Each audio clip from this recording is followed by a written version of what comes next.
کہ آج تم نے کچھ زیادہ ہی پی لی تھی؟ شوہر نے کہا رے کبھی کم کبھی زیادہ، یہ تو ہوتا ہی رہتا ہے، اگر زیادہ بھی پی لی تو کیا ہوا؟ بیوی نے کہا آج اتنی پی لی کہ بیوی میں اور بیٹی میں فرق بھول گئے، کون بیٹی ہے اور کون بیوی، یہ آپ انتر بھول گئے، اور بجائے بیوی کے بیٹی کا ہاتھ پکڑ لیا۔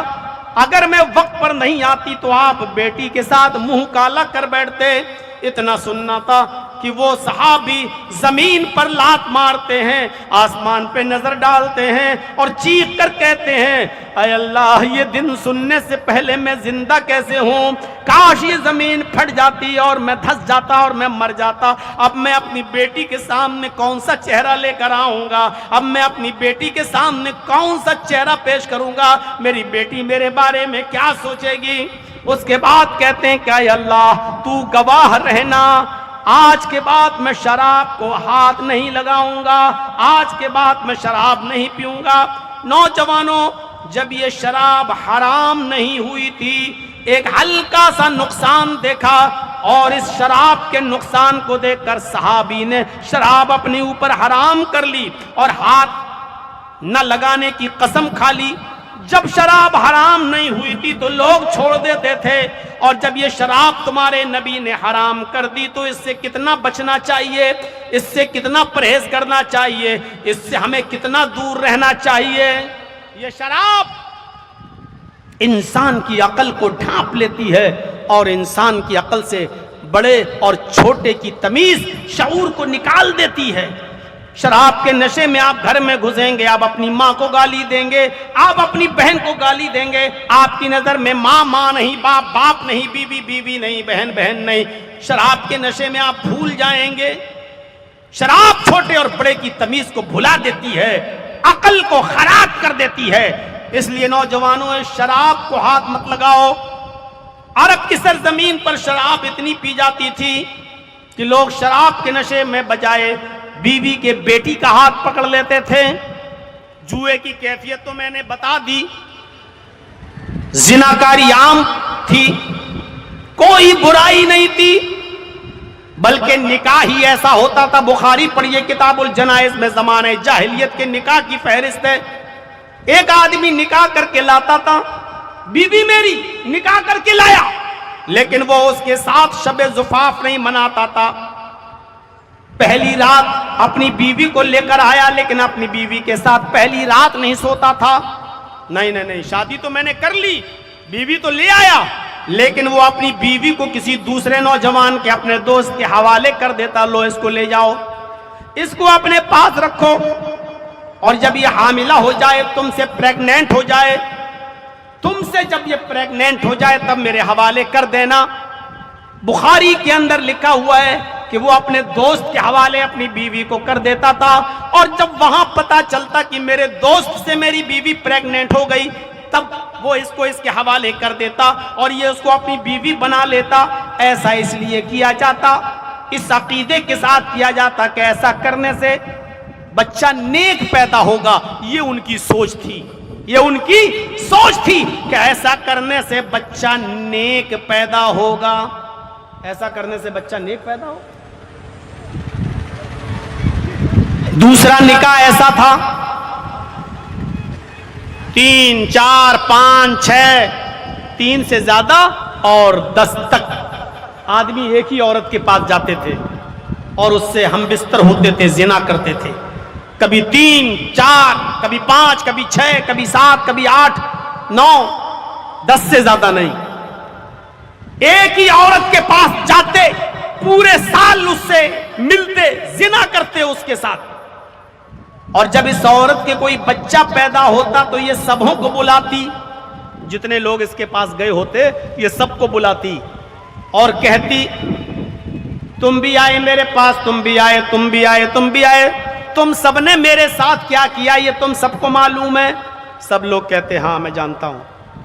کہ اب یہ میرے بچہ پیدا ہوا ہے، اب اس بچے کو میں باپ دوں گی اور میں اس بچے کی ماں بنوں گی، تو اس بچے کا ایک باپ بھی ہونا چاہیے۔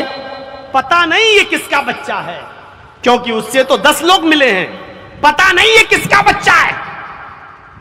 لیکن وہ عورت کو اختیار ہوتا، وہ اس بچے کو اٹھاتی اور ان 10 لوگوں میں سے جس کی گود میں رکھنا چاہتی رکھ دیتی، یہ لو۔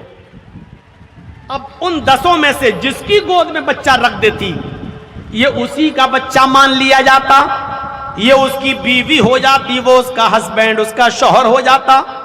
وہ اٹھتا اور اس بچے کو اور اس عورت کو لے کر چلا جاتا، اب یہ اس کی بیوی ہو گئی، وہ اس کا بچہ ہو گیا۔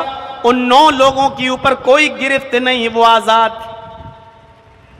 یہ شادی کا دوسرا طریقہ تھا۔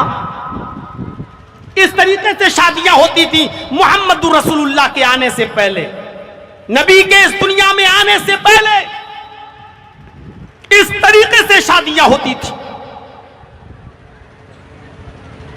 خانہ کعبہ کا عورتیں بالکل برہنہ ہو کر، ننگی ہو کر طواف کرتی تھی، ایک بھی کپڑا ان کے جسم پر نہیں ہوتا تھا۔ جیسے کوئی بچہ ماں کے پیٹ سے پیدا ہوتا ہے بالکل ننگا ہوتا ہے، ایسے ہی عورتیں خانہ کعبہ کا بالکل ننگی ہو کر طواف کرتی تھی، برہنہ ہو کر طواف کرتی تھی، ان کے جسم پر کپڑے کا ایک بھی تار نہیں ہوتا تھا۔ پڑھیے رحیق المختوم مولانا صفی الرحمان صاحب مبارک پوری رحمت اللہ علیہ کی زمانے جاہلیت میں جو برائیاں تھیں ان میں ایک برائی یہ بھی تھی کہ عورتیں خانہ کعبہ کا بالکل برہنہ ہو کر اور ننگی ہو کر طواف کرتی تھیں۔ ان عورتوں کو کپڑا پہننے کا ادھیکار نہیں تھا، ان عورتوں کو کپڑا پہننے کا حق حاصل نہیں تھا۔ موہ مدان دھکارم ناشم ودھایم، محمد آئیں گے سارے اندھیرے کو ناش کر دیں گے۔ اللہ کے نبی صلی اللہ علیہ وسلم جب آئے تو آپ نے جوئے کو حرام قرار دے دیا، شراب کی حرمت کا اعلان کر دیا، عورت کو عزت دی۔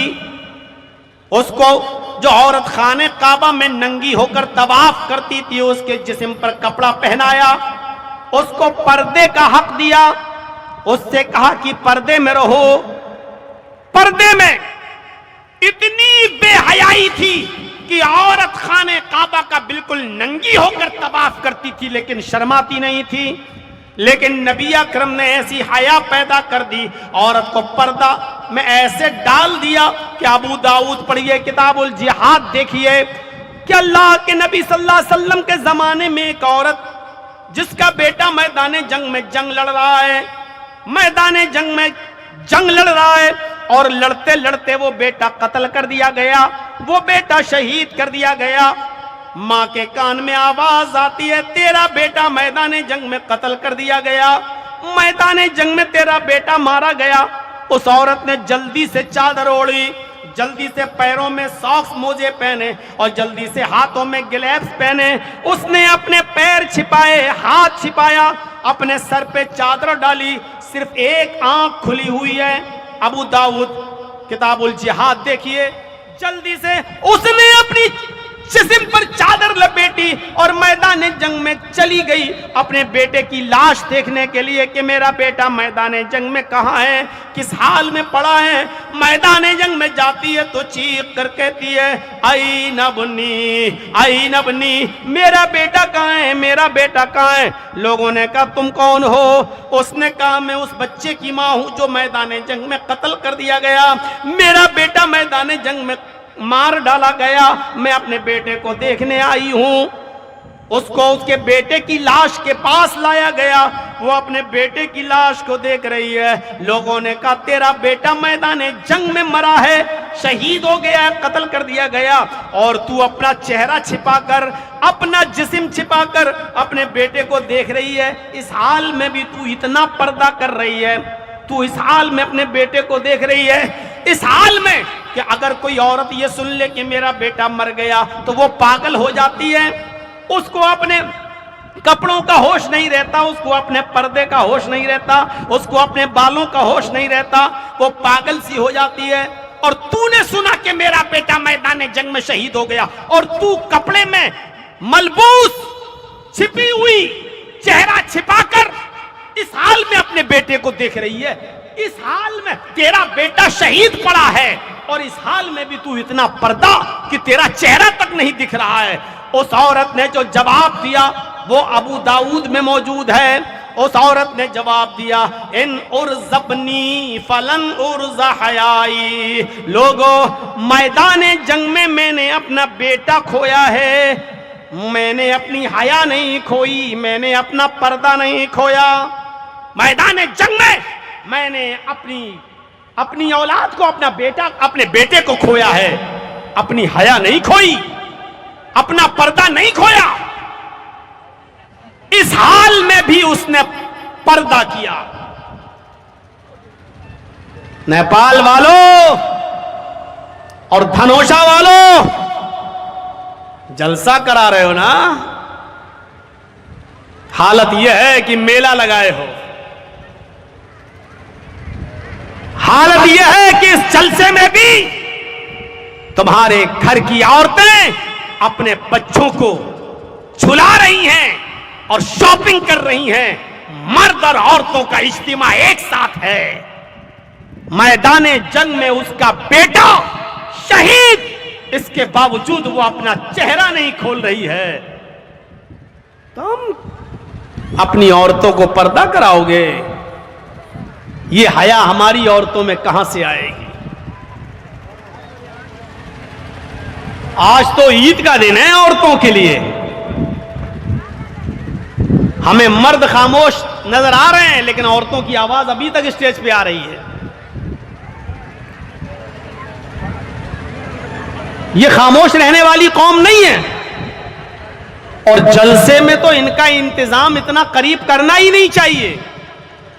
ریڈیو کا بٹن بند کرو، ریڈیو تو بند ہو جائے گا، لیکن عورت اتنی بڑی مصیبت ہے کہ لاکھ اس کا تھوتھڑا بند کرو، ہونے والا نہیں۔ آج تو موقع ملا ہے ان کو اپنی ساڑی دکھانے کا، اپنا کپڑا دکھانے کا، اپنی چپل دکھانے کا، اپنا دوپٹہ دکھانے کا، اپنا میک اپ دکھانے کا۔ آج تو موقع ملا ہے۔ عید کے دن بھی اتنی خوشی نہیں ہوتی ہوگی جتنی آج جلسے میں ہوتی ہوگی۔ کیا ماشاءاللہ! تنوشا والوں کچھ تو دیکھو، اتنی محنت سے آپ نے جلسہ کیا اور ایک چیز آپ نے غلط کر دی، یہ میلہ نہیں لگانا چاہیے تھا۔ بس جلسے میں میلہ ہوگا تو آپ کیا سمجھیں گے کہ وہاں دین کے لیے لوگ جلسہ سننے آئیں گے؟ وہ میلے میں میں نہیں جانتا ہوں کہ آپ کے حال کیا ہے۔ بہار کے جلسوں میں نے دیکھا ہے، کٹیہار، پورنیہ، ارریا، میلے اور ٹھیلوں کی وجہ سے ان جلسے اتنی بری طریقے سے فلاپ ہوئے ہیں کہ کئی جلسوں میں نے دیکھا کہ جلسہ ختم ہونے کے بعد لڑکے اور لڑکیوں کو پکڑا گیا کھیتوں میں سے، میلوں میں سے، اور باقاعدہ ان کو بٹھایا گیا ہے۔ صبح ہو کر ان کی پنچایتیں بٹھائی گئی ہیں، ان کو کیا سزا دی جائے، رنگے ہاتھ جلسوں میں پکڑا گیا ہے۔ یہ میلے لگاؤ گے تو بے پردگی پھیلے گی، بے حیائی پھیلے گی، بے شرمی پھیلے گی۔ آپ کیا سمجھتے ہو کہ عورتیں چوڑیاں خریدنے نہیں جائیں گی میلے میں؟ جلیبیاں بھی خریدیں گی اور وہاں جائیں گی جہاں مردوں کی بھیڑ زیادہ ہوگی۔ کیا ضرورت ہے؟ میں ایک مثال دیتا ہوں، بہت بھونڈی مثال، نہیں دینا چاہیے لیکن کیا کروں، دل نہیں مانتا، دے دیتا ہوں۔ جیسے ایک کتیا کے پیچھے 10 کتے لگے رہتے ہیں نا، یہی حال جلسوں کا بھی ہو چکا ہے۔ ایک لڑکی کے پیچھے 10 آوارہ کتے گھوم رہے ہیں۔ نہیں دینا چاہیے مثال لیکن دینا پڑتی ہے۔ میں جانتا ہوں کہ اب ہومیوپیتھک دوا سے تمہارا مرض ٹھیک نہیں ہوگا، اس لیے آپریشن کرنا پڑ رہا ہے۔ جلسوں میں میلے لگائیں گے؟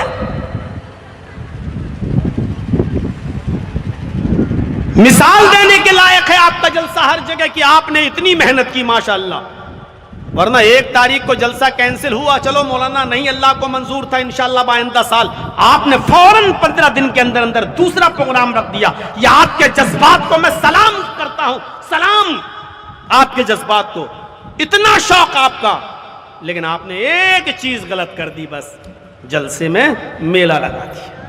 اب آپ کہیں گے لوگ مانتے نہیں ہیں، سب کی روزی روٹی جڑی ہوئی ہے، تو کیا شراب کا ٹھیکہ بھی لگوا دو گے؟ یہاں سب کی روزی روٹی جڑی ہوئی ہے، میں آ رہا تھا, ہمارے مستان صاحب کہہ رہے تھے سب کی روزی روٹی جڑی ہوئی ہے, تو شراب بیچنے والا بھی تو شراب بیچتا ہے, وہ بھی یہاں شراب کی دکان کھول لے, آپ کھولنے دو گے؟ جب نہیں کھولنے دو گے تو یہ بے پردگی بھی ہو رہی ہے, آپ